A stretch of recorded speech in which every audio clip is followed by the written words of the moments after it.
saudara yang terkasih di dalam Tuhan Yesus Kristus.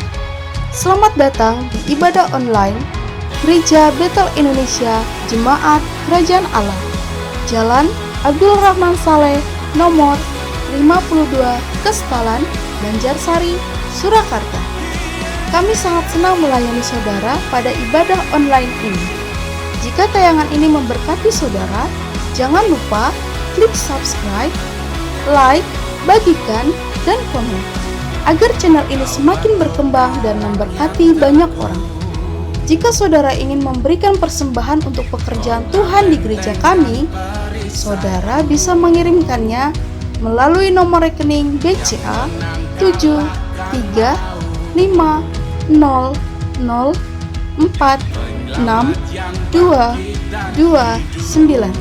atas nama GBI Abdul Rahman Saleh, atau saudara dapat memasukkan ke tempat persembahan di gereja.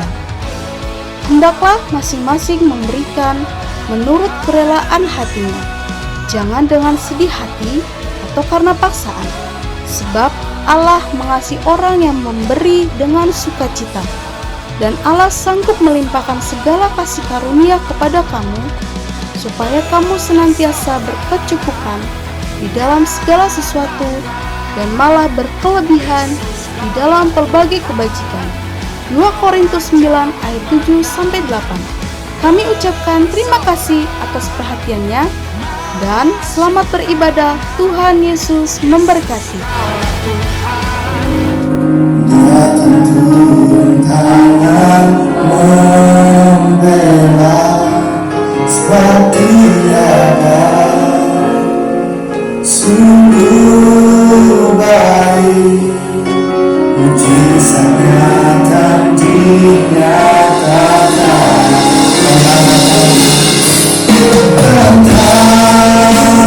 Tanganku menyerahkan semua kehidupanku, semua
Tuhan, kami menyerahkan hidup kami kepada-Mu, Yesus.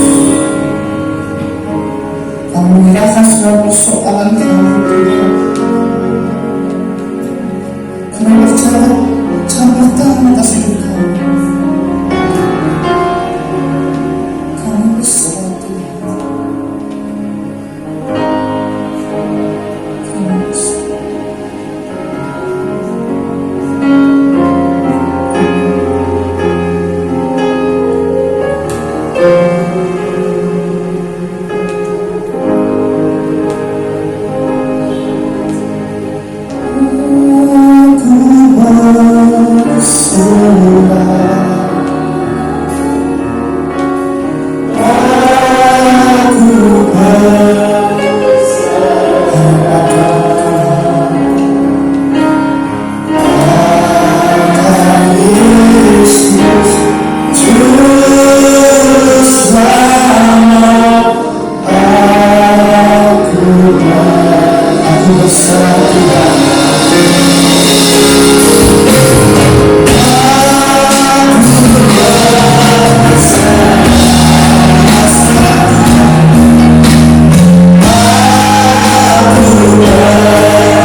Kami percaya Tuhan, Kau selalu menyertai hidup kami Tuhan.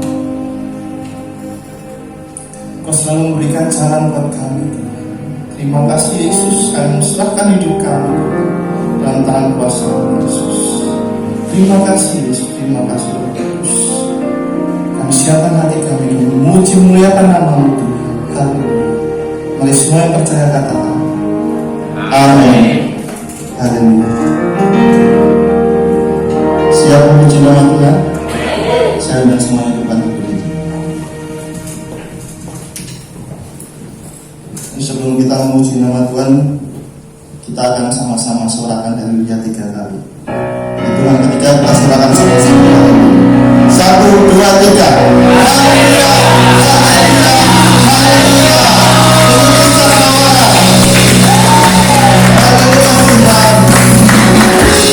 Tuhan.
menerima setiap firman-Mu Tuhan.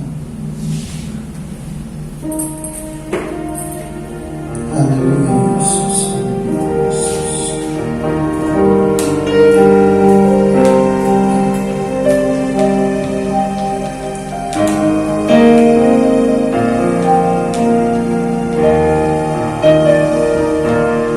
Yesus Kau selamatku,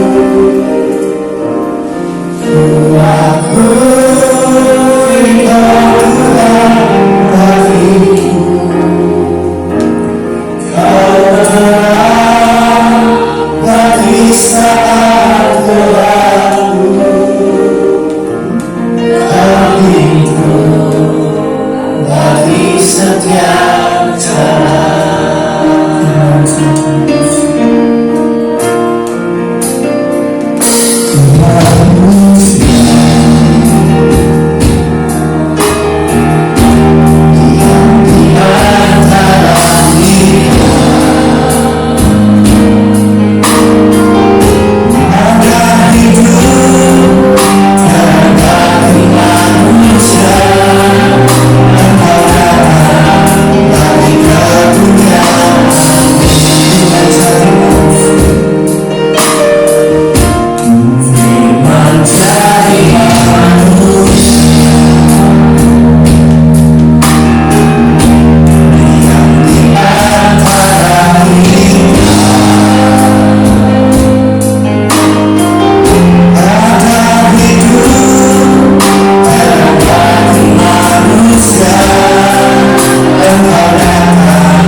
Datang atas kehidupan kami. Kami mau Tuhan terang Ibu biarlah hadir dalam hidup kami. Kami tidak ingin hidup terus dikuasai oleh kegelapan. Kami tidak ingin penglihatan kami, pikiran kami dipengaruhi oleh kegelapan sehingga kami kehilangan sukacita, kami kehilangan pengharapan, kami kehilangan kesempatan untuk kami menyembah Engkau, untuk kami beribadah kepadamu, untuk kami Tuhan masuk dalam hadirat-Mu. Tapi biarlah Tuhan hari ini terang Allah itu boleh hadir dalam hati kami, firman itu boleh hadir dalam hidup kami, firman itu boleh menerangi hati kami, firman itu boleh menerangi setiap jalan kami, pikiran kami boleh terang dengan firman Tuhan. Terima kasih Tuhan Yesus, terima kasih Roh Kudus, Engkau ada di tengah-tengah kami. Berkati ibadah kami hari ini. Meskipun dalam banyak keterbatasan, tapi kami bersyukur kami diberi kesempatan untuk kami beribadah.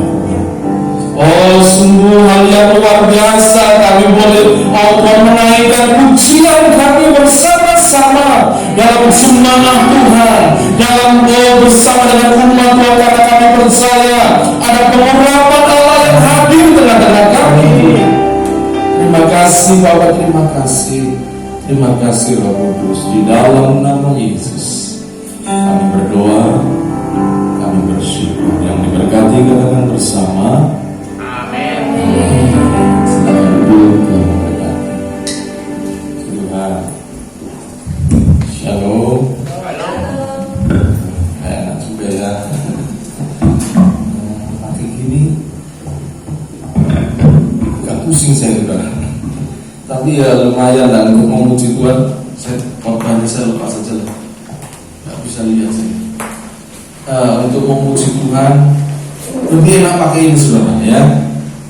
Ya lebih enak pakai apa namanya, face shield ya, tameng untuk wajah ya, karena udaranya nyedotnya lebih enak daripada pakai gini.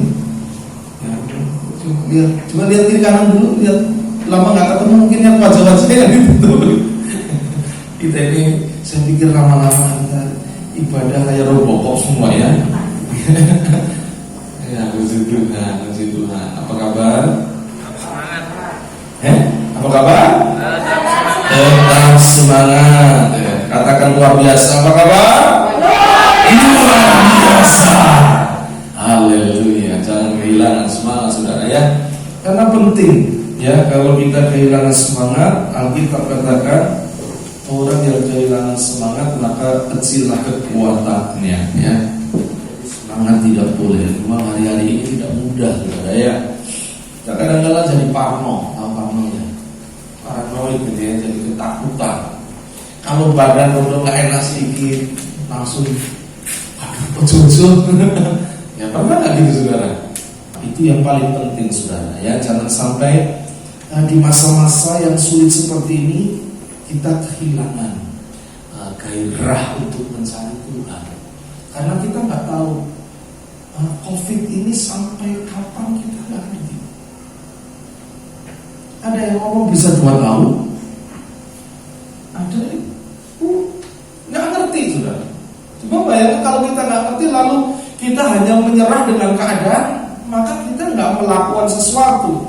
Makanya Pak Presiden Jokowi dia memulai satu tatanan baru ya, hidup bermasyarakat, tatanan baru hidup manusia yang disebut dengan apa? New normal. New itu baru, normal itu waras. Jadi baru sembuh, baru waras. Alias sebelumnya waras ya. Jadi new normal saudara. Karena apa? Kalau bangsa ini, negeri ini terus seperti kemarin, maka ekonomi akan cepat turun. Maka Indonesia, negara tidak punya ketahanan untuk apa? Untuk melakukan sesuatu. Karena jelas konsumsi dari devisa akan dipakai terus. Padahal pemasukan itu perlu. Lewat apa? Lewat kegiatan ekonomi. Oleh karena itu dimulailah satu tatanan baru ya hidup dengan tatanan baru yang disebut new normal, yaitu tetap menjaga social distancing, jaga jarak ya, lalu tetap memakai masker ya, apalagi cuci tangan ya, sesering mungkin. Jadi saya harapkan saudara setiap datang ke gereja cuci tangan. Lebih baik cuci tangan dengan sabun daripada pakai hand sanitizer, karena ternyata cuci tangan dengan sabun itu lebih efektif ya. Jadi berapa detik ya? 20 detik kalau nggak salah ya, 20 detik ya, setengah menit lah untuk cuci tangan. Nah, kita perlu saudara dalam situasi yang seperti ini ya, meskipun ya seolah-olah ini seperti tadi lagu dikatakan, kau terang bagi saat gelap. Hari ini, masa ini, kadang-kadang kita merasa ini seperti masa-masa gelap. Ya, kalau di Alkitab pernah terjadi masa gelap selama kurang lebih 450 tahun, yaitu dari kitab terakhir Perjanjian Lama. Apa kitab terakhir Perjanjian Lama? Maleakhi. Lalu muncullah Yohanes Pembaptis sebagai pembuka satu perjanjian yang baru dengan berita bertobatlah sebab kerajaan Allah sudah dekat. Selama 450 tahun sejak Nabi Maleakhi sampai Matius tidak ada suara Tuhan seolah-olah.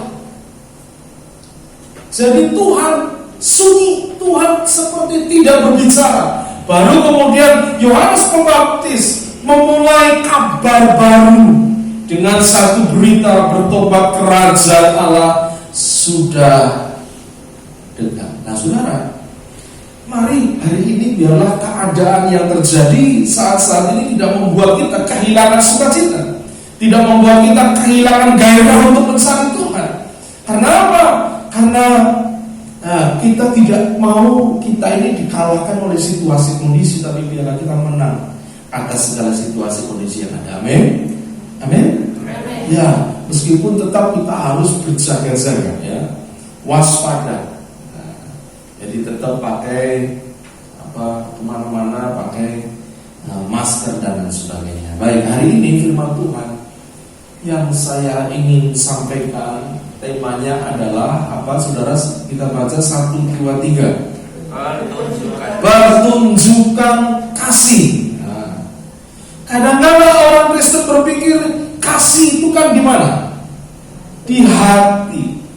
Yang penting hati saya mengasihi.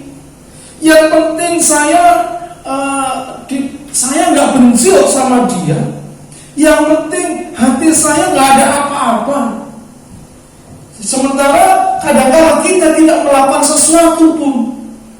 Kadang-kadang hubungan tidak menjadi baik karena apa? Kita berpikir kasih itu cukup di hati.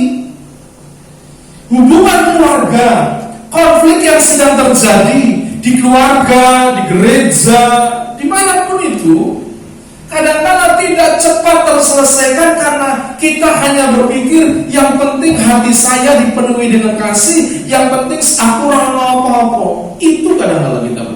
Padahal hari ini kita akan melihat bahwa kasih itu juga harus dipertunjukkan kepada orang lain. Kasih itu harus dinyatakan juga. Kasih tidak cukup hanya di hati kita. Kasih tidak cukup hanya ada di kepala kita.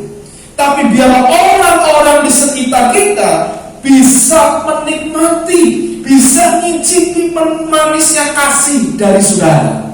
Jadi hari ini temanya adalah pertunjukan apa? Kasih.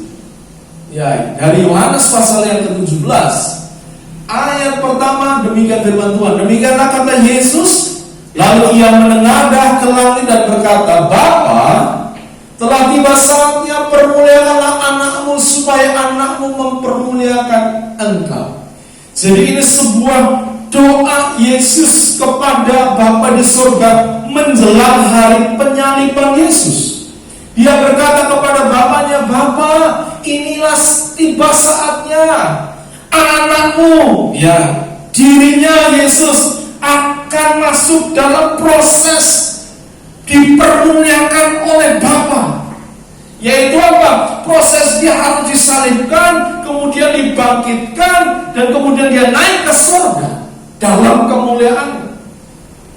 Ketika Yesus sedang berjalan menuju proses salib, dia berdoa dengan doa di Yohanes pasal 17 ini menarik, saudara. Dalam doanya dia berkata, Bapa, telah tiba saatnya, permuliakanlah anakmu supaya anakmu mempermuliakan engkau. Yesus mengajari kepada kita bahwa kemuliaan anugerah itu datangnya dari Bapa. Kalau dia bisa memuliakan Bapa, kalau hidupnya bisa mempermuliakan Bapa, bukan karena dirinya, tapi karena Bapa sudah mempermuliakan dia, karena Bapa sudah memberikan kemuliaannya, maka Yesus berkata, anakmu mempermuliakan Bapa. Saudara, ini mengingatkan kita sebetulnya kita ini tidak ada apa-apanya. Manusia itu tidak ada apa-apanya. Apalagi sejak manusia jatuh dalam dosa, manusia telah kehilangan apa? Kemuliaan Allah. Roma 3 ayat yang ke-23, ya. Semua orang sudah berbuat dosa dan telah kehilangan kemuliaan Allah. Yesus mengajarkan kepada kita bahwa kemuliaan anugerah itu datang dari Bapa. Kalau kita ingin hidup kita memuliakan Bapa, maka tidak bisa tidak. Kita harus terima dulu kemuliaan yang daripada Allah, baru akan terpancar dari hidup ini, ya, hidup yang mempermuliakan Bapa. Dengan kekuatan kita, dengan kebaikan kita, tidak ada di antara kita yang sanggup sebetulnya secara layak kita memberikan kemuliaan bagi Bapa. Hanya ketika kita dilayakkan, hanya ketika kita mengalami kemuliaan Tuhan, hidup kita diubahkan, hidup kita dipulihkan, Allah hadir, Allah bekerja dalam kehidupan kita, maka kita baru dimampukan untuk bisa mempermuliakan Tuhan. Kita hanya bisa bersyukur kalau hati kita dipenuhi dengan syukur. Kita bisa mengasihi kalau hati kita dipenuhi dengan kasih. Kalau hati kita belum dipenuhi dengan kasih, susah saudara mengasihi. Susah. Apalagi Tuhan berkata, kasihilah musuhmu dan berdoa bagi orang yang menganiaya kamu. Gampang gak kita mengasihi orang yang membenci kita? Tidak gampang. Susah. Gampang gak kita berdoa bagi orang yang menganiaya engkau? Menganiaya itu bisa jengkel, menganiaya itu bisa merugikan saudara, menganiaya itu bisa apa lagi? Mungkin mengancam saudara, menganiaya itu bisa mungkin pernah mengusir saudara.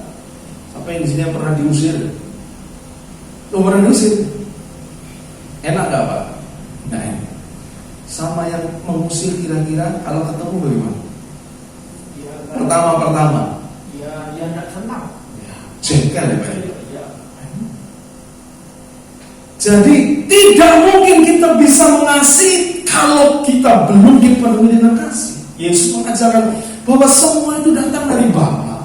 Kalau hidup kita ingin mempermuliakan Allah, maka kita juga harus mengalami dahulu berjumpa dengan Bapa, dengan kemuliaan, encounter dengan Tuhan, dengan Bapa. Nah, lanjutnya.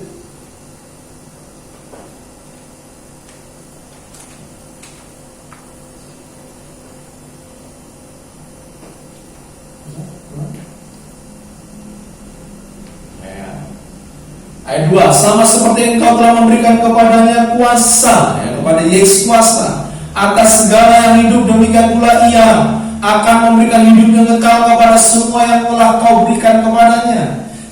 Yesus berkata, engkau telah memberikan kepadaku, itu maksudnya Yesus, segala kuasa. Oleh karena itu Yesus juga akan memberikan kepada orang-orang yang diberikan Bapa untuk Dia, yaitu mereka yang percaya kepada Dia. Inilah hidup yang kekal itu, yaitu bahwa mereka mengenal Engkau satu-satunya Allah yang benar, dan mengenal Yesus yang telah Engkau utus. Ayat yang keempat, aku telah mempermuliakan Engkau di bumi dengan jalan menyelesaikan pekerjaan yang Kau berikan kepadaku untuk selama-lamanya. Oleh sebab itu ya Bapa, permuliakanlah aku padamu sendiri dengan kemuliaan yang kumiliki di hadiratmu sebelum dunia ada. Jadi Yesus berkata, aku telah mempermuliakan Bapa dengan cara melakukan semua kehendak Bapa, rancangan Bapa di bumi ini. Oleh sebab itu, dia berkata kepada Bapa, permuliakanlah aku padamu sendiri dengan kemuliaan yang kumiliki di hadiratmu sebelum dunia ada. Kemuliaan yang Yesus pancarkan itu datang dari Bapa, dan Yesus ingin kemuliaan yang dia dapat dari Bapa itu juga diberikan kepada orang yang percaya kepada Dia, supaya orang yang percaya kepada Dia juga mengalami kemuliaan yang sama. Yaitu siapa? Yaitu orang yang percaya kepada Dia, yaitu murid-muridnya. Jadi tanpa murid-muridnya menerima dari Yesus, tidak mungkin hidup mereka bisa menjadi berkat, hidup mereka bisa berdampak kepada orang lain. Ayat 6, aku telah menyatakan namamu kepada semua orang yang Engkau berikan kepadaku dari dunia. Mereka itu milikmu, dan Engkau telah memberikan mereka kepadaku, dan mereka telah menuruti firman-Mu. Ayat yang ke-7, sekarang mereka tahu bahwa semua yang Engkau berikan kepadaku itu berasal daripada-Mu. Sekarang mereka tahu, murid-murid Tuhan tahu, semua yang Kau berikan kepadaku, semua yang ada di dalam Yesus itu adalah berasal daripada Bapa. Sebab segala firman yang Kau sampaikan kepadaku telah Kau sampaikan kepada mereka, dan mereka telah menerimanya. Mereka tahu benar-benar bahwa aku datang daripadamu, dan mereka percaya bahwa Engkaulah yang telah mengutus aku. Aku berdoa untuk mereka, bukan untuk dunia. Aku berdoa tetapi untuk mereka yang telah Engkau berikan kepadaku sebab mereka adalah milikmu. Jadi bagaimana Yesus berkata, aku berdoa untuk mereka yang telah diberikan Bapa kepadaku, dan mereka itu milikmu. Orang yang percaya kepada Yesus adalah milik Bapa di surga. Betapa ada keterkaitan antara Bapa, Yesus dan murid-muridnya. Bapa memberikan kemuliaan, lalu Yesus juga menyatakan kemuliaan kepada murid-muridnya, supaya hidup murid-muridnya juga menyatakan kemuliaannya. Sehingga ketika murid-muridnya menyatakan kemuliaannya dalam hidup mereka, maka mereka pun mempermuliakan Bapa di surga. Dan segala milikku adalah milikmu, dan milikmu adalah milikku, dan aku telah dipermuliakan dalam mereka. Ayat 11, dan aku tidak ada lagi dalam dunia, tetapi mereka masih ada dalam dunia. Dan aku datang kepadamu ya Bapa yang kudus, peliharalah mereka dalam namamu, yaitu namamu yang telah engkau berikan kepadaku, supaya mereka menjadi satu sama seperti kita.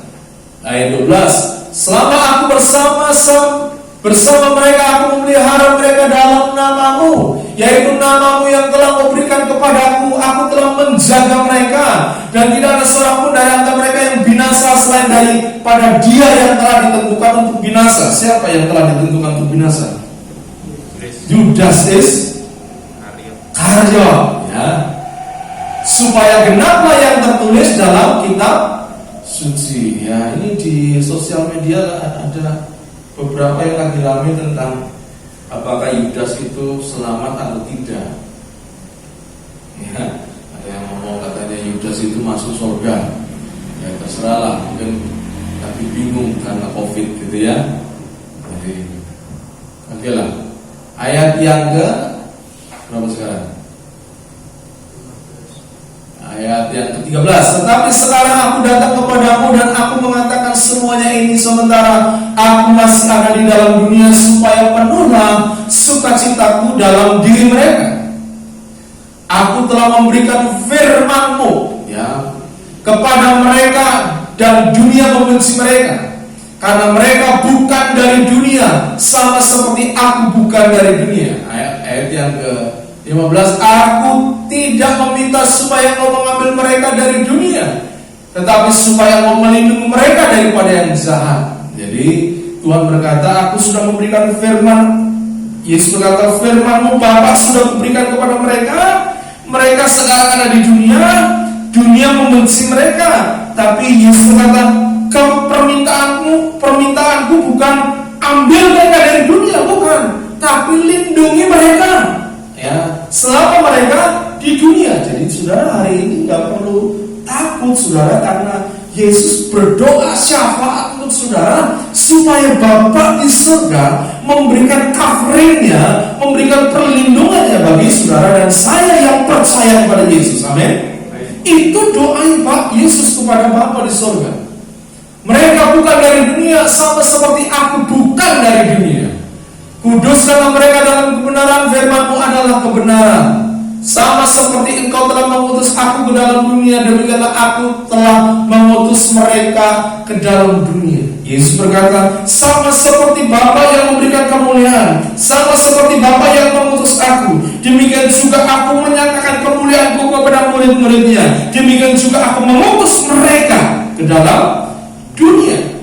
Jadi sebetulnya saudara dan saya, kita ini punya mandat, diutus untuk kita menjadi terang di tengah-tengah dunia, untuk kita menjadi berkat di tengah-tengah dunia. Inilah doa Yesus, supaya saudara dan saya pergi ke dunia, bukan untuk menjadi sama dengan dunia, tapi untuk menjadi terang di tengah-tengah dunia. Orang Kristen, makanya Yesus berkata, Bapa, doaku tidak ingin Engkau ambil mereka dari antara dunia, Pak, tapi lindungi mereka, lindungi orang-orang yang percaya kepadaku. Supaya apa? Supaya ketika mereka ada di tengah-tengah dunia, mereka itu boleh berdampak. Karena apa? Mereka ada di dunia karena aku mengutus mereka ke dalam dunia. Tuhan ingin saudara, kemuliaan, anugerah, kasih, sukacita yang Bapa berikan melalui Yesus juga kita bagikan ketika kita berada di tengah-tengah dunia, sehingga lewat hidup kita orang boleh mengenal siapa Yesus. Dan aku menguduskan diriku bagi mereka supaya mereka pun dikuduskan dalam kebenaran. Ayat 20. Dan bukan untuk mereka ini saja aku berdoa, tetapi juga untuk orang-orang yang percaya kepadaku oleh pemberitaan mereka. Bukan kepada murid-muridnya, tetapi doa ini juga untuk setiap orang yang percaya kepada pemberitaan murid-murid Yesus. Siapa itu? Siapa yang percaya kepada pemberitaan murid Yesus? Siapa? Katakan saya. Jadi doa Yesus itu juga untuk saudara dan saya. Ayat 21. Supaya mereka semua menjadi satu, sama seperti Engkau ya Bapa di dalam aku dan aku di dalam Engkau, agar mereka juga di dalam kita. Nah, ini kalimat yang terakhir. Mari kita baca sama-sama yang merah. 1, 2, 3. Supaya dunia percaya bahwa Engkaulah yang telah mengutus aku, ya, dan aku telah memberikan mereka kepada mereka kemuliaan yang Kau berikan kepadaku, supaya mereka menjadi satu sama seperti kita adalah satu. Ya. Inilah doa Yesus bagi gerejanya, bagi murid-muridnya. Yesus berkata, Bapa, Engkau sudah memberikan kemuliaan-Mu padaku, aku juga sudah memberikan kemuliaan-Ku kepada murid-muridku. Maka murid-muridku juga harus sama memberikan, menyatakan kemuliaan bagi orang-orang yang mendengarkan pemberitaan dari murid-muridnya. Jadi sesungguhnya Tuhan ingin saudara, hidup kita, kasih yang ada dalam hidup kita, yang sudah kita terima dari Yesus, pengampunan yang sudah kita terima dari Yesus, bukan hanya lalu kita terima, kemuliaan itu kita terima, kita nikmati, tapi kemuliaan, kasih, sukacita, anugerah yang Tuhan sudah berikan kepada kita bisa bagikan kepada banyak orang. Kita bagikan kepada dunia ini. Itulah doa Yesus hari ini. Itulah cerita Yesus kepada Bapa, supaya kita semua tergerak untuk apa? Menyatakan kemuliaan terang Kristus di tengah-tengah dunia yang sedang gelap ini. Amin. Bukankah Yesaya 60 ayat 1 dan 2 dikatakan apa? Bangkitlah menjadi teranglah sebab terang Allah telah terbit atasmu. Lalu ayat yang kedua, kegelapan menutupi seluruh bumi. Sedang ada kegelapan yang terjadi, tapi anak Tuhan tidak boleh lalu berdiam diri. Anak Tuhan tidak boleh lalu bersembunyi. Anak Tuhan tidak boleh lalu larut dengan keadaan yang terjadi. Tapi jelas Tuhan berkata, bangkit menjadi teranglah, sebab terang Allah sudah terbit atasmu. Tuhan ingin kemuliaan yang Tuhan berikan, kasih yang Tuhan berikan, kuasa yang Tuhan berikan. Bukan saja kita nikmati, mari kita mau pertunjukkan kasih yang Tuhan berikan kepada kita, kepada banyak orang. Amin. Itu doa Tuhan hari ini, saudara. Sudahkah saudara mempertunjukkan kasih-Mu yang terima dari Yesus kepada banyak orang? Nah, dari doa Yesus, hal apa yang menjadi tujuannya? Ini terdapat di dalam ayat 21. Yuk baca sama-sama. 1, 2, 3.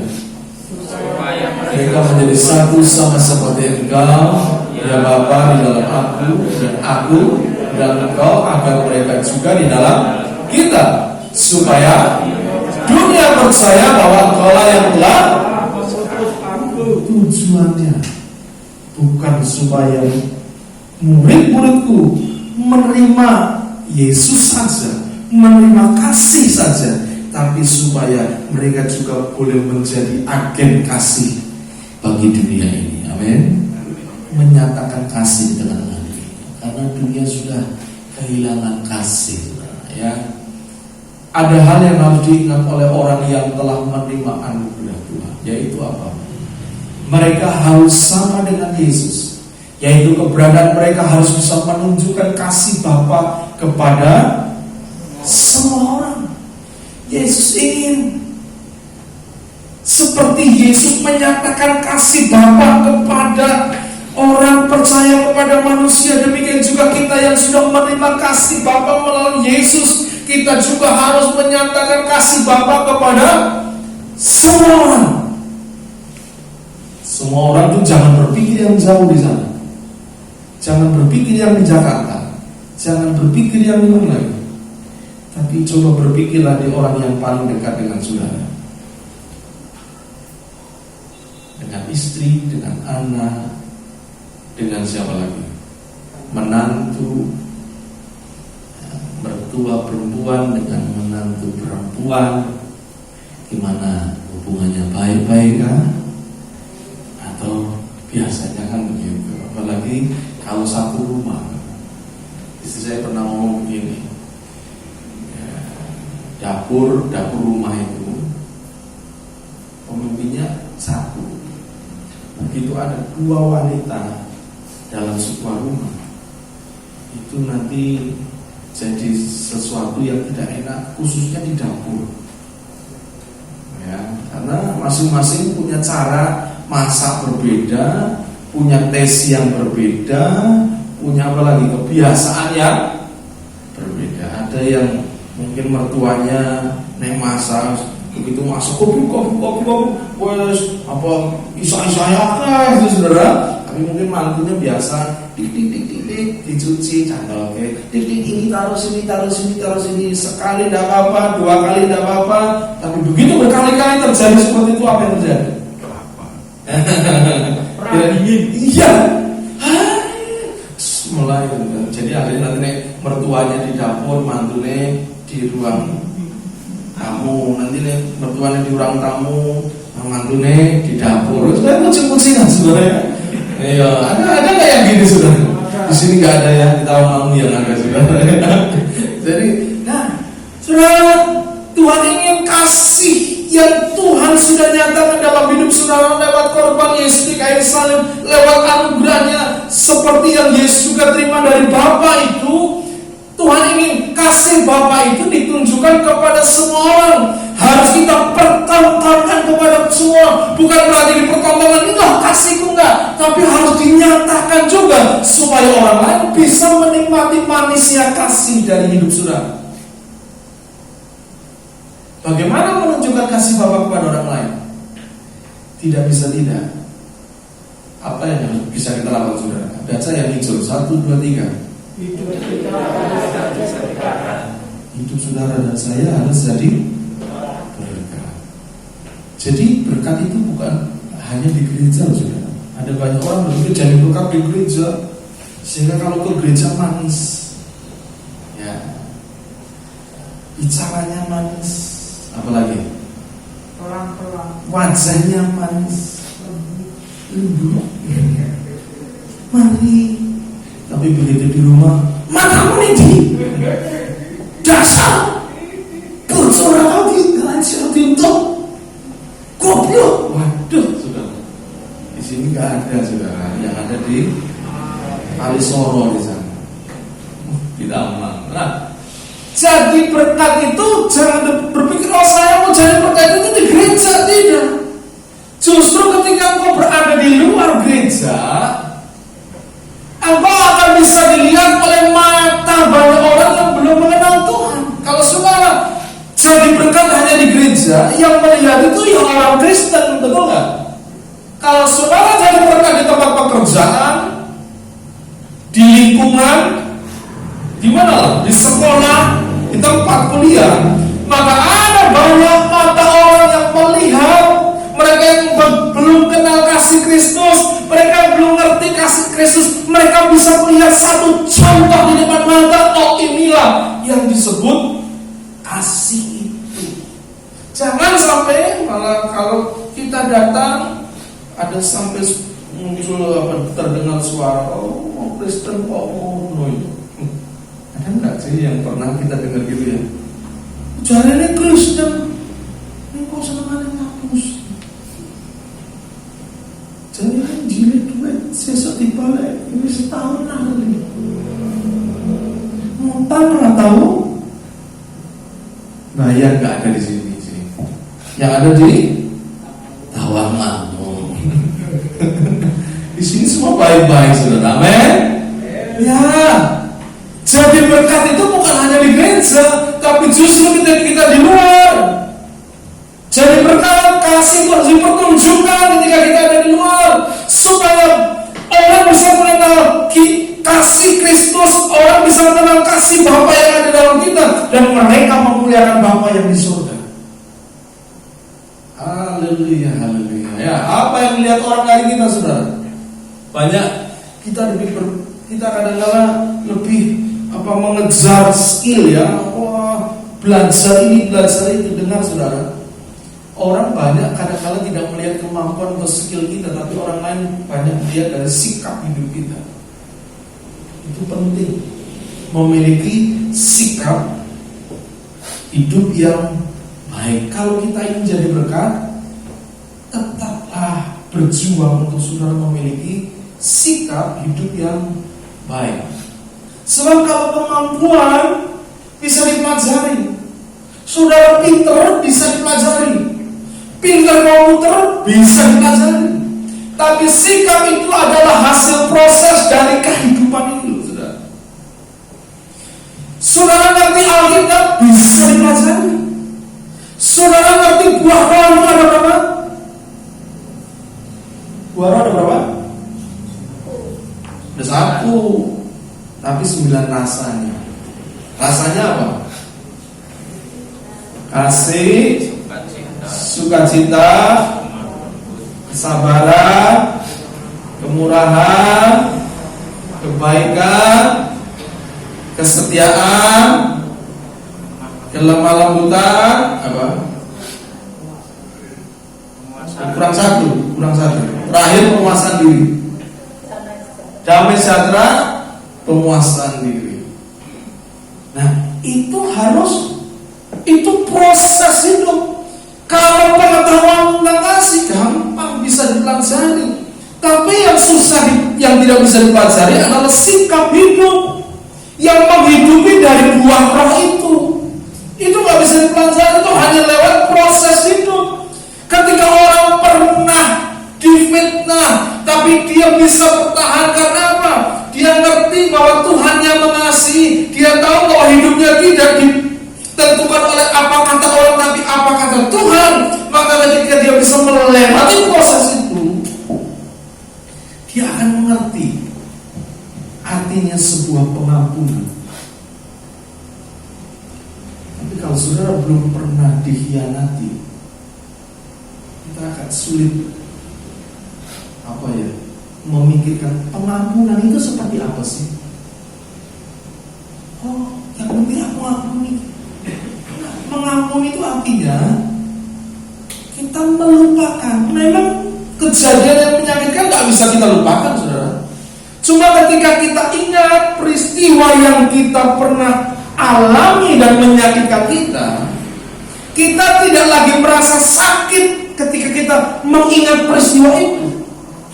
Tapi kita justru bisa bersyukur, terima kasih Tuhan, karena peristiwa itu aku menjadi manusia yang berbeda.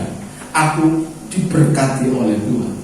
Ketika ketika kita ingat satu peristiwa yang menyakitkan, tapi hati kita masih terasa sakit, artinya kita belum hidup dalam pengampunan. Lihat orang yang pernah menyakiti saudara, masih rasanya enak gitu ya, ketemu di jalan.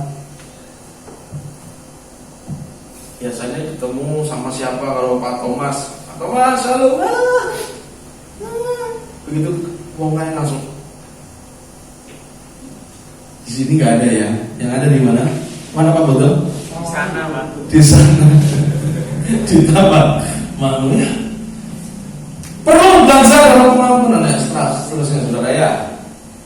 1 Timotius 4 ayat 12, jangan serah engkau rendah karena pemuda, jadilah teladan bagi orang-orang percaya dalam perkataanmu, dalam tingkah lakumu, dalam kasihmu, dalam kesetiaanmu, dan dalam kesucianmu. Salah satu yang Tuhan inginkan, jadilah teladan dalam tingkah lakumu, dalam sikap kita.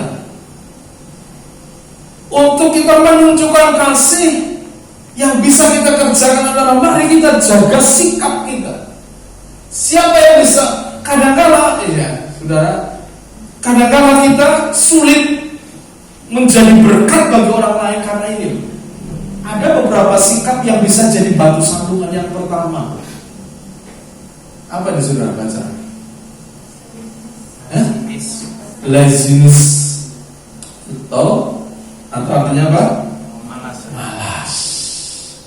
2 Tesalonika 3, 7-8. Ayo baca sama-sama. 1, 2, 3. 1, 2, 3.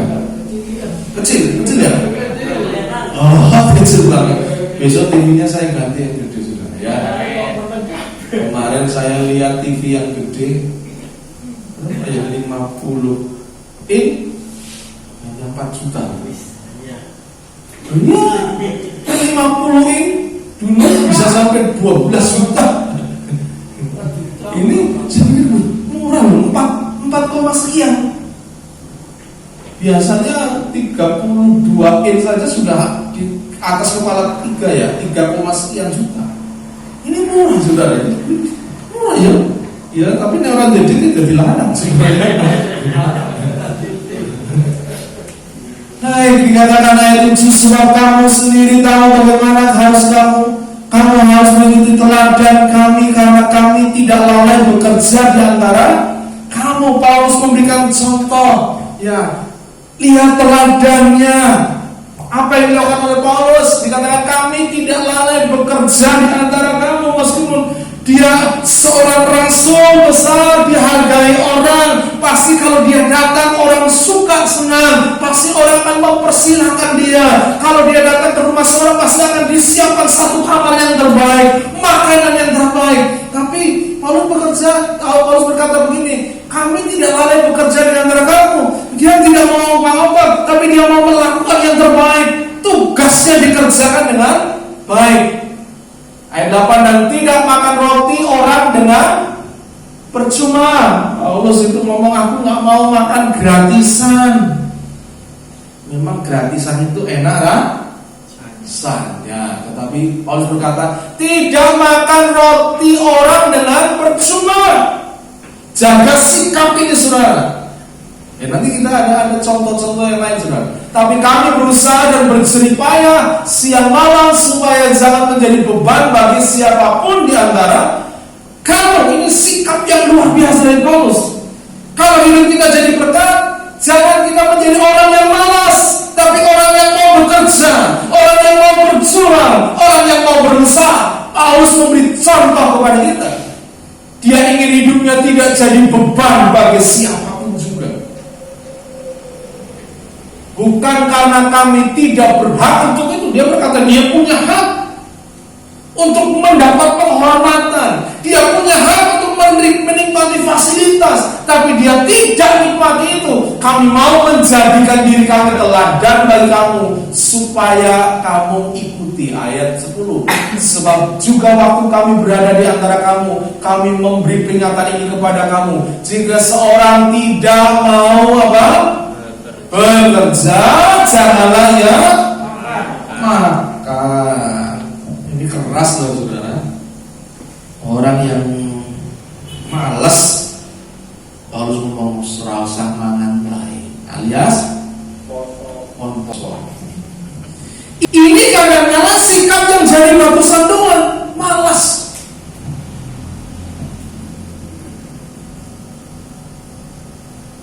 Paulus memberi contoh. Ada hak bagi dia untuk menikmati fasilitas, tapi dia tidak pakai fasilitas.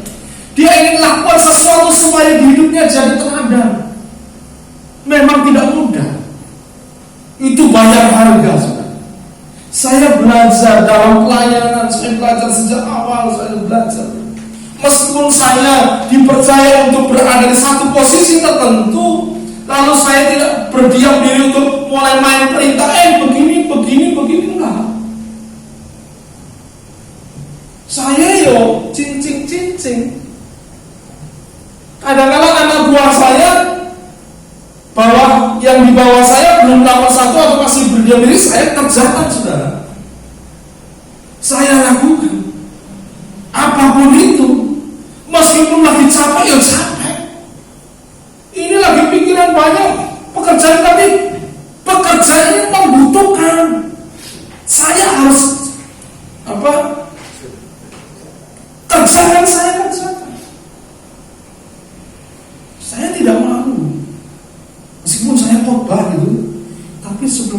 rumah, saya usung-usung karpet, saya bawa sound system.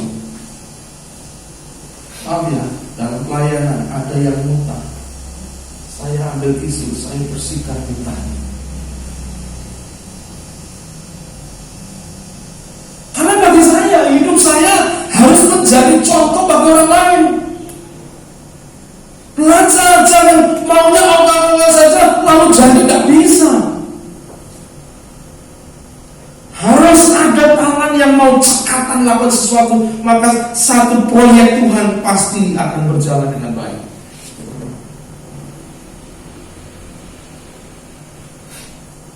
Jangan pernah takut untuk menjadi kotor, karena menjadi kotor itu baik. Amsal 22 ayat 29. Pernahkah engkau melihat orang yang cakap dalam pekerjaannya, yang rajin di hadapan raja-raja akan berdiri, bukan di hadapan orang-orang yang hina. Orang yang rajin itu kelak akan berdiri dengan mantap di hadapan raja-raja, akan dapat penghormatan. Sudah mau menikmati penghormatan? Jangan malas. Katakan, aku tidak mau malas. Kolose 3 ayat 23. Apapun yang kamu berbuat, perbuatlah dengan segenap hatimu seperti untuk Tuhan dan bukan untuk manusia. Kamu tahu bahwa dari Tuhan kamu akan menerima bagian yang ditentukan bagimu sebagai upah. Kristus adalah Tuhan dan kamu hambanya. Ya, jadi kerjakan dengan segenap hati. Amsal 12 ayat 24. Tangan orang rajin memegang kekuasaan, tetapi kemalasan mengakibatkan apa? Kerja paksa. Jadi kalau kau rajin, aku akan memegang kekuasaan. Orang lain belum buka toko, kau sudah buka toko. Orang lain belum tokonya ditutup, kau masih buka. Jam kerjanya lebih panjang. Mungkin usahanya lebih keras daripada orang lain. Orang lain baru punya masalah mentok lalu mundur, nggak mau mundur, maju terus meskipun ada persoalan, maju terus, ada persoalan, maju terus. Maka orang yang demikian akan memegang kekuasaan. Jangan pernah iri kepada orang yang memegang kekuasaan, karena itu tidak ia dapat dari langsung instan, tapi dari sebuah proses. Belajar untuk lewati proses, saudara ya, dengan cara rajin. Sikap yang menjadi batu sandungan yang kedua apa? Apa itu? Baca, disrespect, tidak menghormati atau menghargai orang lain. Contohnya, emosional, pemarah, emosi berlebihan, tidak menghargai orang lain, kasar, pasti akan menjadi batu sandungan buat orang lain, ya. Amsal 29 ayat 22 dikatakan, si pemarah menimbulkan pertengkaran dan orang yang lekas gusar banyak pelanggaran. Kalau saudara gampang marah itu banyak pelanggaran, saudara, menimbulkan pertengkaran. Coba cara ngomong kadang-kadang perlu kita aturlah sedikit, ya. Ini kita biasa ngomong tinggi-tinggi, ngomong rotok keras, mulailah volumenya. Dia sekarang mulai belajar, ya, triplenya atau bassnya ditambah. Triplenya sing tahu triple ya saudara ya, cingit saudara ya, dicili saudara supaya enak didengar gitu, siap? Ya, mulailah belajar menghargai orang. Jangan maunya orang lain menghargai tahu saya, tapi belajarlah menjadi pribadi yang tidak emosional, pemarah. Ya, Yakobus 1:20 dikatakan, sebab amarah manusia tidak mengerjakan kebenaran di hadapan Allah. Orang yang marah itu banyak salahnya. Bahkan dikatakan tidak mengerjakan kebenaran di hadapan Allah. Berikutnya, suka membeda-bedakan orang. Amsal 18:23, orang yang miskin berbicara dengan memohon, tapi orang kaya menjawab dengan kasar. Yakobus 2:1, saudara-saudara, sebagai orang yang beriman kepada Yesus Kristus Tuhan kita yang mulia, janganlah iman itu kamu amalkan dengan memandang muka. Kalau sama orang yang di bawah kita semena-mena, kita kasar, kita mungkin gak menghargai, kita Tapi begitu ketemu orang yang mungkin di atas kita, mungkin kaya, mungkin terhormat, kita kok mundur-mundur, saudara. Belajar menghargai semua orang, jangan membeda-bedakan. Anak yang dididik dengan kasih yang membeda-bedakan, maka dia akan tumbuh menjadi anak yang tidak bisa hidup dalam keadilan. Dia merasa gak adil hidupnya. Dia akan tumbuh menjadi anak yang memberontak dalam hidupnya. Mari jangan suka membeda-bedakan. Ini sikap yang kadang-kadang jadi batu sandungan, membeda-bedakan. Kalau ketemu si A ini, kursinya disiapin. Tapi ini si itu yang datang, sekarang mau tekor, mau duduk di mana ya terserah gitu sudah. Kita harus berbuat sama kepada semua orang. Amin. 1 Petrus 5:3, janganlah kamu berbuat seolah-olah kamu mau memerintah atas mereka yang dipercaya kepadamu, tapi hendaklah kamu menjadi teladan bagi kawanan domba. Ketika engkau menduduki satu posisi, Tuhan berkata, jangan engkau seolah-olah menjadi orang yang mau memerintah kepada orang yang di bawahmu, tapi jadi teladan. Jadi kalau kita ngajari anak kita ngajari orang yang di bawah kita, jangan sekedar ngomong tapi jadi teladan, jadi contoh. Ya, karena waktu yang kedua, intoleransi. Sikap tidak menghargai itu bisa, contohnya adalah intoleran atau tidak toleransi, enggak punya kepekaan, tidak peduli perasaan orang lain yang mungkin sedang memiliki persoalan, kita malah mungkin pamer. Ya, kalau ada orang yang sedang berduka cita, ya kita harus ikut berempati dengan orang yang berduka cita. Kalau mungkin saatnya bulan puasa, ya jangan pamer di Facebook itu, sok buntu di foto ceklek, masakno sing poso sebenarnya. Jam 7 malam pamer makan di mana ya? Sing enak di mana jam 7 malam? Jangan ini orang biasa sebenarnya. Mungkin makan di babi home, foto jeblek, kasihan mereka yang sedang diet. Baca postingan saudara bisa batal dietnya saudara ya. Jadi ada apa-apa baiknya jangan foto-fotonan. Jangan foto-fotonan ya. Oke. Sikap suka merendahkan orang lain. Ya. Ini tidak toleransi dengan orang lain, merendahkan orang lain, tidak menganggap orang lain. 1 Petrus 5:3, janganlah kamu berbuat seolah kamu mau memerintah. Sudah tadi. Sikap yang bisa menjadi batu sandungan yang berikutnya adalah apa ini? Debt habits atau kebiasaan berhutang. Untuk yang menghutangkan ini perlu saudara tahu. Orang Kristen Amsal 22 mengatakan, jangan engkau termasuk orang yang membuat persetujuan dan yang menjadi penanggung hutang. Jangan sampai saudara menjadi orang yang penanggung hutang. Ada orang terlilit dengan hutang lalu datang kepada saudara, berhutang kepada saudara. Ya, saudara perlu pikirkan panjang-panjang, jangan sampai kau terseret. Kalau saya lebih baik, saudara bantu yang engkau sanggup, terus berikan saja. Kalau dia kembalikan puji Tuhan, tapi kalau dia tidak kembalikan, hati kita tenang saudara. Jangan sampai kita memberikan hutang, lalu itu mengikat kita sendiri, merusak hubungan kita. Ya, makanya dikatakan jangan termasuk orang yang membuat persetujuan dan yang menjadi penanggung hutang, menjadi sama-sama penanggung hutang. Apalagi kalau begini, istri saya mau pinjam hutang, lalu saya cari kepada mungkin Bu Yani, ya, ibu bojoku butuh utang duit, jaminannya itu tidak boleh. Itu namanya penanggung hutang.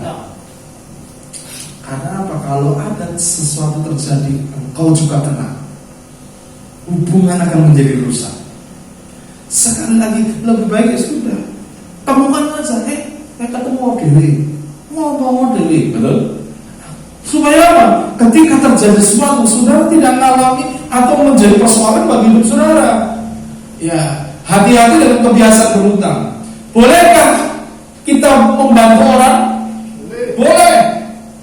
Boleh, tapi jangan berhutang kalau kita tidak tahu untuk apa uang itu. Kalau ada orang pinjam uang, boleh nggak kita bantu? Boleh. Tetapi kita harus tahu untuk apa uang itu. Ya. Karena kalau uang itu hanya untuk sesuatu yang sifatnya konsumtif, pinjam uang untuk ke mall, pinjam uang untuk makan-makan di mana, jangan. Tapi kalau kita ngerti, oh dia pinjam uang karena dia sedang memulai satu usaha, ada nanti income yang bisa diambil, saudara harus bisa pikirkan itu. Nah, hutang boleh kan? Hutang untuk sesuatu yang menghasilkan modal kerja, punya kemampuan mengembalikan itu boleh. Tapi jangan berhutang untuk gaya hidup. Ke mall, hutang untuk beli baju, hutang untuk beli tas. Ini beli tas biasanya apa? Ibu-ibu ya. Di sini nggak ada yang suka pakai tas-tas mahal ya. Tas Hermes. Saya nggak ngerti Hermes suka kayak wow. Saya ada tas tuh harganya miliaran gitu ya. Ada ya saudara ya? Ya. Jangan untuk shopping online. Hutang mau shopping, hati-hati loh saudara. Yang biasa online apa? Mungkin beli apa itu pakai apa bulutan dulu, pakai gesek kartu, hati-hati. Kenapa orang berhutang? Karena sering keinginan lebih besar dari kemampuan. Lalu juga karena kebiasaan kita suka pinjem barang kepada orang, gampang. Sidik-sidik jile yo. Saya kadang-kadang ya bukannya nggak suka dipinjemi, tapi ada beberapa buku. Saya punya buku, saya dengan istri punya buku. Iya, dipinjam. Aduh, buku kok susu entah. Padahal buku itu mahal saudara ya. Oh itu saya bilang, aduh, kadang-kadang ada banyak orang yang mungkin diberkati dengan buku itu sehingga merasa perlu memilikinya. Benar. Jangan kalau pinjam barang balik ada sini yang pinjam setahun pernah dibalik balik sekarang. Ya, ayo, jangan suka pinjam lalu lupa. Ya kadang-kadang ya, pinjam apa lupa. Saya pernah loh saudara. Sampai baru kemarin saya tuh sadar, saya mau bilang itu saya, kalau nggak salah sama Pak Yus, kalau nggak salah dulu retreat di Tamang itu apa namanya, yang ada kolam renang itu Santa Maria. Itu yang tahu saya sama Bu Yus, ini Pak Yus juga ya. Tapi kalau saya di acara apa terakhir apa? Saya kan celana saya basah ya, apa gitu. Terus Bu Yus ngomong, Pak, nggak cocok pakai celana itu Pak. Celana saya habis itu. Terus dia tiba-tiba pakai celananya Pak Yus. Ya usah pakai sama waktu itu perutnya rada maksosi gitu. Waktu itu saya pakai, nggak tahu. Setelah pulang, belum lagi saudara.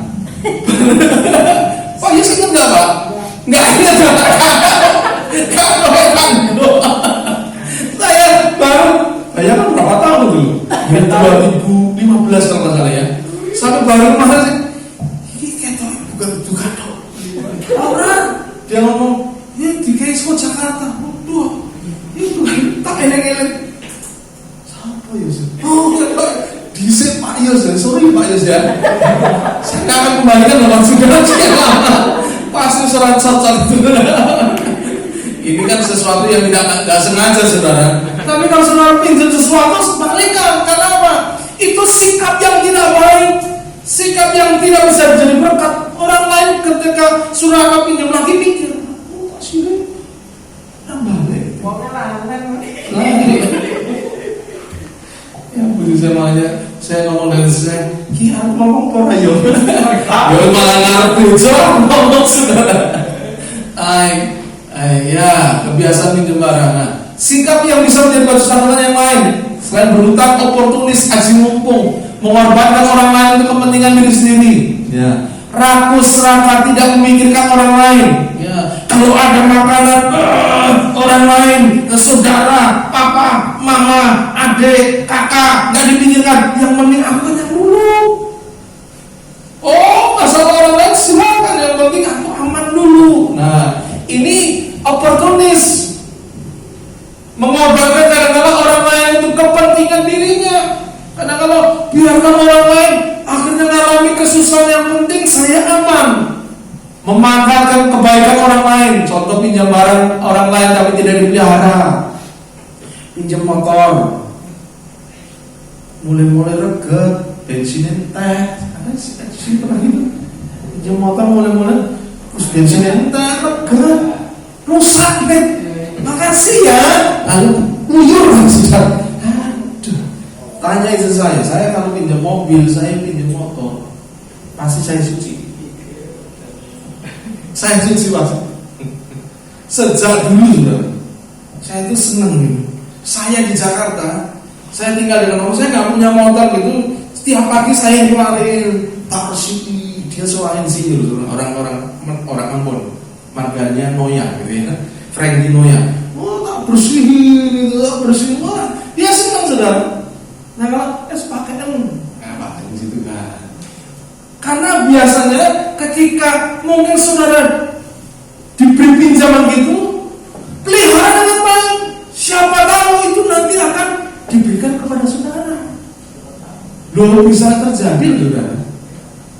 Pinjam dulu, pinjam lama-lama, udah bawaan saja. Mau pinjam tidak kuat, jadi rusak begitu, ya sudah bawa itu sih rusak, remos. Tapi kalau mau bisa pelihara itu begitu diberikan masalah sejarahnya, belajar. Pinjam mobil, pinjam kendaraan, nggak tahu ada yang pinjam baju nggak di sini? Pinjam baju, pinjam sepatu, pinjam celana. Harus dipelihara. Ya dibersihkan paling nggak. Isi bensin saya pernah saudara ada yang minta tolong saya ke Semarang ambil barang, wes tak cilik ke mobil, itu tak cilik ke mobil. Nah, ini bensinnya selaris mental saudara. Pak isi, saya masuk ke pom bensin saudara. Dia yang punya kepentingan, aku mau ngantar Pak, saya mau nyetiri dan saya mau cari pinjaman. Dia diam saja saudara. Oh mungkin kalau diganti ya. Saya keluar bayar beli solar gitu. Sampai Semarang balik, tak balik ke mobil. Orang ngomong apa saudara? Aduh Tuhan Yesus. Orang pasti ketika Anda melakukan itu, orang nggak mungkin nanti kalau saudara punya butuh, orang kan Yesus. Makanya jaga sikap yang baik, ya. Jangan suka memanfaatkan ya oportunis. Apalagi jika kamu tidak setia dalam harta orang lain, ya, siapakah yang akan menyerahkan hartamu sendiri kepadamu? Orang lain pinjamkan harus rawat, jaga dengan baik sudah. Belajar. Karena saya percaya, ya apapun yang kita kerjakan kita itu nanti berkatnya nggak jauh dari situ. Saya setiap kali saya kontrak rumah, pindah-pindah rumah, saya jaga rumah, saya tak perbaiki rumah. Tidak heran Tuhan berikan rumah bagi kamu. Sama motor, mobil saya lakukan sama. Saya pinjam mobil dari gereja. Saya pinjam, bahkan ya maaf ya Pak Yus ya. Saya kadang-kadang dulu kita beberapa kali pinjam boxnya Pak Yus. Ya, meskipun sudah dibersihin, kadang-kadang saya sampai rumah waktu saya masih Solo, tak cuci sudah, tak bersih, semprot, tanya sih saya. Bukan hanya itu, saya adiknya dia datang dari mana, dari Madiun. Sementara ngobrol, saya di luar mobilnya kok reket ya, ambil serangga. Begitu dia keluar, kok tadi mesin? Senang gak saudara? Senang. Mari kita hidup kita biasakan, jangan hanya cari keuntungan dari orang lain, tapi biarlah orang lain bisa menikmati sesuatu yang kita bisa kerjakan. Memanfaatkan hubungan, cari gratisan terus. Nah, ini sikap yang tidak baik ya. Diajak makan tak pesan lebih mahal dari yang mengundang ya. Kalau saudara diajak makan, nah, mungkin mesen makanan, jangan malu, wah aji untung nih, ngilihnya sih perempuan suap sih mahal banget tuh. Apa? Kepiting.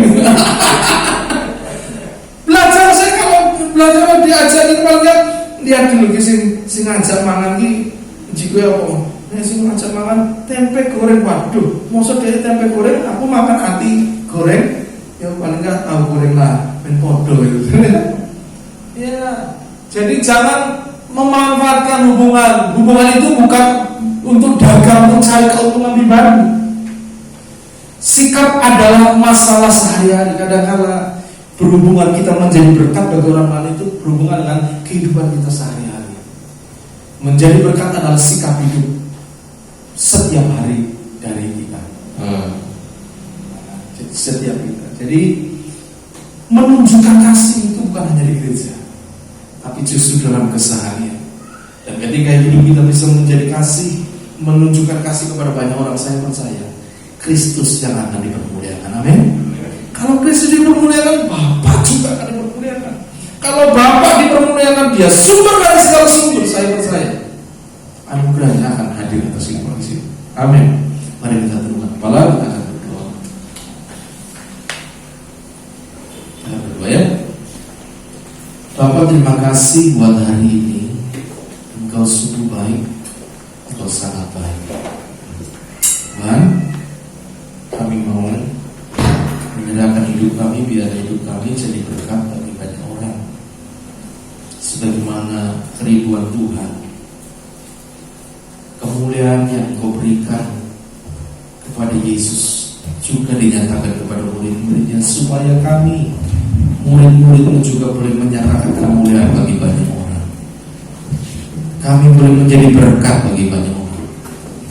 Tolong kami supaya kami memiliki sikap hidup yang benar, sikap hati yang benar, cara berpikir, cara bergaul yang baik, Tuhan. Sehingga hidup kami dimanapun kami berada, hidup kami boleh menjadi berkat. Urapi kami semua, Tuhan. Biarlah lewat kami kerajaan Allah boleh diluaskan. Lewat kami nama Tuhan Yesus dipermuliakan. Lewat kami orang lain bukan menjadi batu sandungan bagi orang lain, tapi justru hidup kami menjadi berkat bagi banyak orang. Kami tidak perlu banyak bicara tentang firman, kami tidak perlu banyak bicara tentang mungkin Injil, tapi hidup kami adalah Injil yang terbuka, suratan yang terbuka, supaya setiap orang boleh membahasanya, setiap orang boleh melihat yang ada kasih dalam kehidupan kami. Tolong kami Tuhan, supaya kami tidak menjadi batu sandungan. Terima kasih Tuhan, terima kasih. Kami serahkan ibadah ini, kiranya berkat anugerah-Mu turun atas kami, kasih setia Tuhan turun atas kami, sehingga pulang kami memiliki hidup yang diberkati Tuhan. Mari kita pamit berdiri bersama-sama. Kita akan akhiri ibadah kita, menaikkan pujian segala kemuliaan. Sebelum persembahannya, kita berdoa dulu untuk persembahan. Bapa, terima kasih. Kami serahkan persembahan yang akan kami berikan kepada-Mu dalam tangan. Berkati hamba-Mu yang akan mengedarkan kantong persembahan. Kiranya pelayanan mereka, hidup mereka diberkati Tuhan. Setiap persembahan ini juga kami bawa kepada Tuhan sebagai wujud kasih kami kepada-Mu Tuhan. Terimalah persembahan kami di dalam nama Yesus. Kami berdoa. berdoa dan bersyukur. Haleluya. Amin. Silakan duduk. Ya. Sekarang telah tiba keselamatan dan kuasa. Haleluya. Nanti sudah bisa putar ya.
Jadwal sudah ada, tapi nanti kalau ada yang belum tahu jadwalnya akan difoto kembali dibagikan di grup WA. Kita bagi berdiri, kita mau datang kepada Tuhan.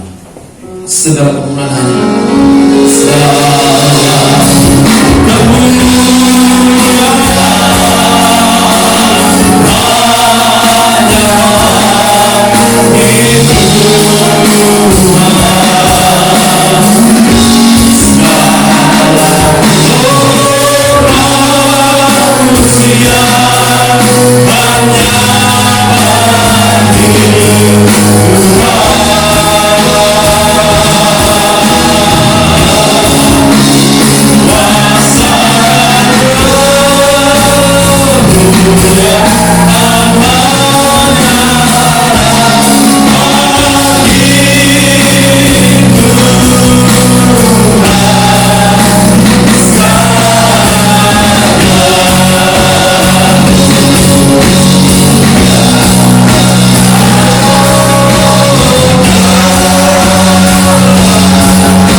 disukakan oleh ibadah kami hari ini.